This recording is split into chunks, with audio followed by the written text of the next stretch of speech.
Hello everyone, welcome to my channel where I talk about personal finance. Today I'm going to talk about sold or thinking of selling your home. Let's get into the video.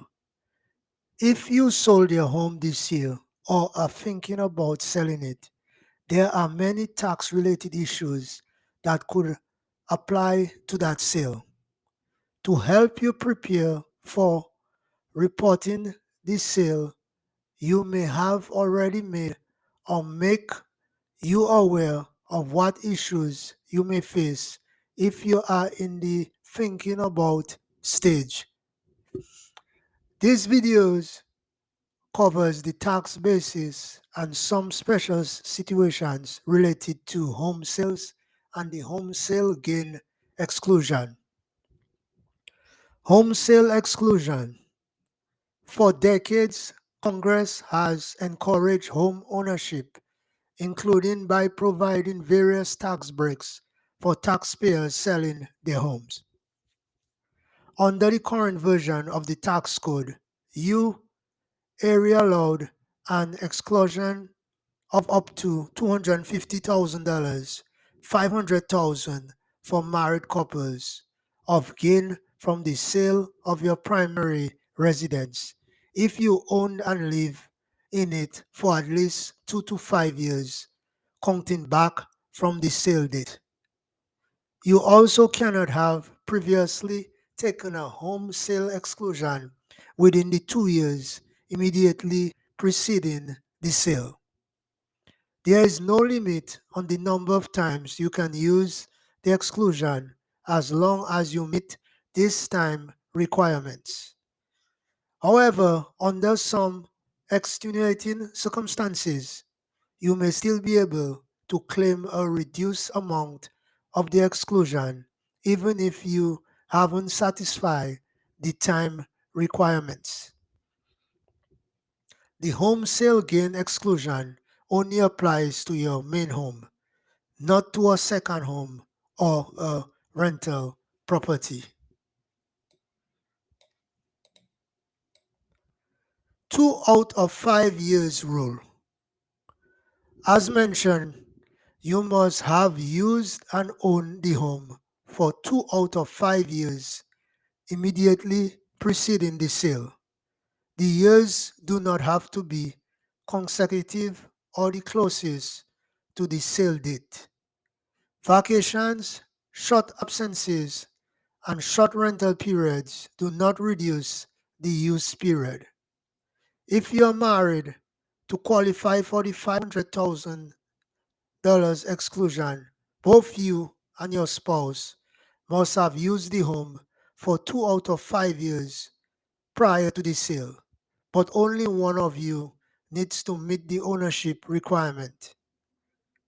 When only one spouse in a married couple qualifies, the maximum exclusion is limited to 250,000 instead of 500,000.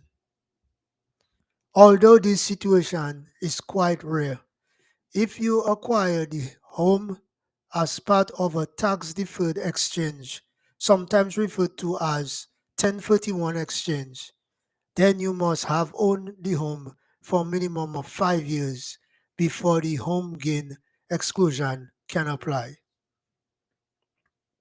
If you do not meet the ownership and use requirements, there are some situations in which a prorated exclusion amount may be possible. An example of this situation would be if you were required to sell the home because of extenuating circumstances such as a job related move, a health crisis, or other unforeseen events. Another rule to extend the 5-year period to account for the deployment of military members and the certain other government employees.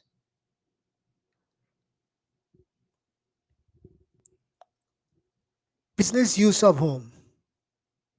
If you use their home for business and claim tax deduction, For instance, for a home office, storing inventory in the home or using it as a day care center, that deduction probably included an amount to account for the home's depreciation.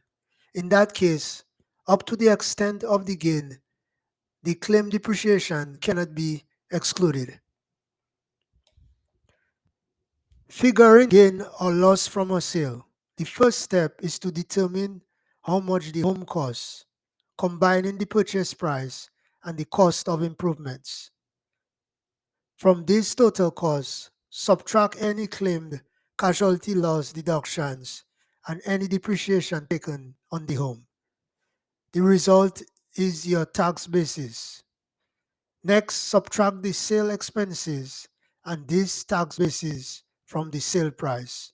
The result is your net gain or loss on the sale of the home. If the result is negative, the sale is a loss. Losses on personal use property, such as home, cannot be claimed for tax purposes. If the result is a gain, however, subtract any home gain exclusion as mentioned above up to the extent of the gain. This is your taxable gain, which is unfortunately subject to income tax. If you own the home for at least a year and a day, the gain will be a long-term capital gain. As such, it will be taxed at the special capital gains rate, which ranges from 0 for low-income taxpayers to 20% for high-income taxpayers, depending on the amount of all of your income. The, the gain may also be subject to the 3.8% net investment income surtax that was added as part of the Affordable Care Act. The tax computation can be rather complicated, so please talk to a tax professional. If you have owned your home for 25 years or more, you may face another issue that can affect your home tax basis. As I mentioned earlier, if you purchase your home before May 7, 1997, after selling another home, instead of the home gain exclusion of the profit from the home you sold, any gain from the sale would have been deferred to the replacement home. This deferred gain could reduce your current home tax basis and add to any gain for the current sale. While this situation is rare now, if it applies to you, be sure to look back in your tax records from the year you purchased your home for information about the reinvested gain deferral.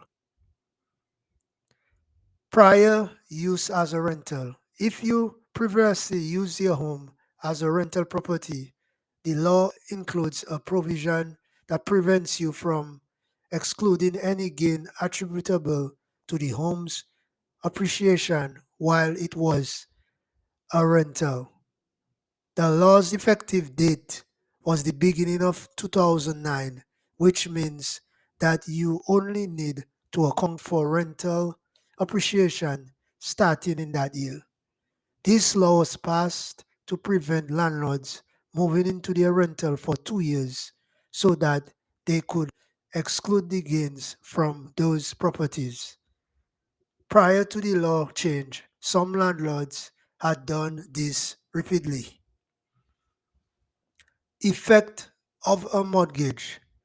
Some homeowners mistakenly think that the mortgage they have on their home is included as part of their basis.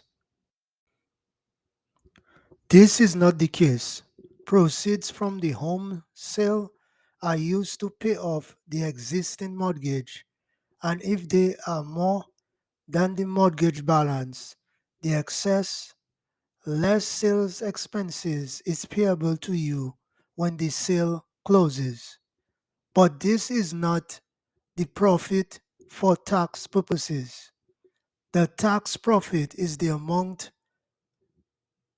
discussed in the video, which is figuring gain or loss from a sale.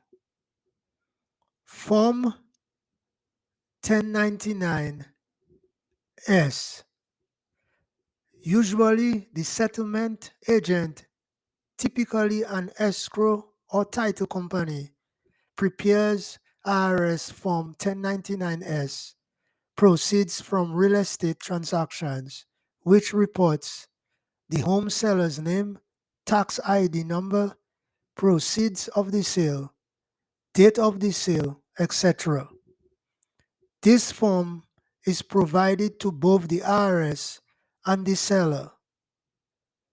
Note that this form only includes information from the sale. It does not provide any base information to the IRS. Sometimes the seller think that if the home sale gain exclusion eliminates all of their gain from the sale of their home, they do not need to report the transaction on their tax return. Unfortunately, this thinking could lead to correspondence, that is, a bill for tax due from the IRS, as it attempts to match the sale price shown on the 1099-S to the seller's tax return. To avoid this interaction with the IRS, you should report the home sale on your income tax return for the year of the sale. In doing so, you will be including your basis and exclusion information for the IRS. Records: assets worth hundreds of thousands of dollars, including your home, need your attention, particularly regarding records. When figuring your gain or loss, you will, at minimum, need the escrow statement from the purchase, a list of improvements, not maintenance work, with receipts, and the final escrow settlement statement from the sale. If you encounter any of the issues discussed in this video, you may need additional documentation. If you want to learn how to invest your money, please check out my course on how to invest your money below of the description of this video. Thanks for watching this video, and do not forget to subscribe to my channel.